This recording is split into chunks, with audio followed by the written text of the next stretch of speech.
Don't always make for walking. They'll be green now, but then once upon a time they were this color.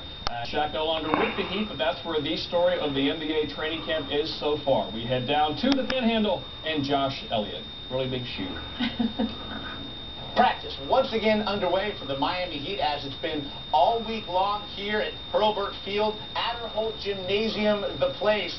It's hosted some very intense, very spirited workouts with the Big Three and company as they look to gel, look to identify who is going to do what as they seek that NBA title that has been the Lakers the last couple of years, and a lot of people think maybe again, if it's not to the Miami Heat. And Jalen Rose, as we've been here all week long, I know coming here, you weren't totally sold on the idea of decamping from Miami, coming some 600 miles to the north and to the west, the Florida Panhandle, to get going, that perhaps let them be exposed to the rock star status they'll see all season long.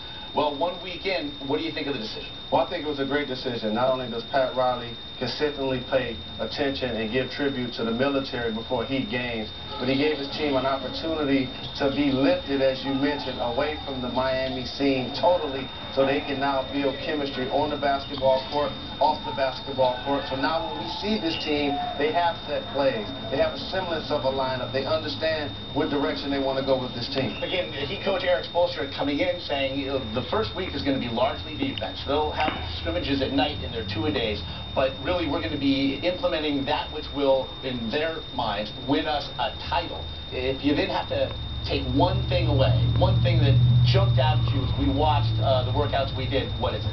There's so much pressure being a great player in professional sports, dealing with the media, dealing with teammates, dealing with expectations, good days, bad days. Now LeBron James and Dwayne Wade have each other to lean on, and it takes a burden off of each player, allows them to not only focus on being a more complete player, but being a more efficient player. And LeBron James' leadership to this team is something that a lot of people underestimate. It's really going to allow him to be the type of player that makes other guys around him and be a player along with Dwayne Wade and Chris Bosh that closes games and be very effective. From the top down, finding their roles, finding their voices, these are the first steps in what many believe may be the most anticipated, the most dynamic NBA season in memory. Of course, our stay here at Sports Center is drawing to a close, but we'll have more for you throughout the day. For Jalen Rose, Josh Elliott, let's go back to the studio.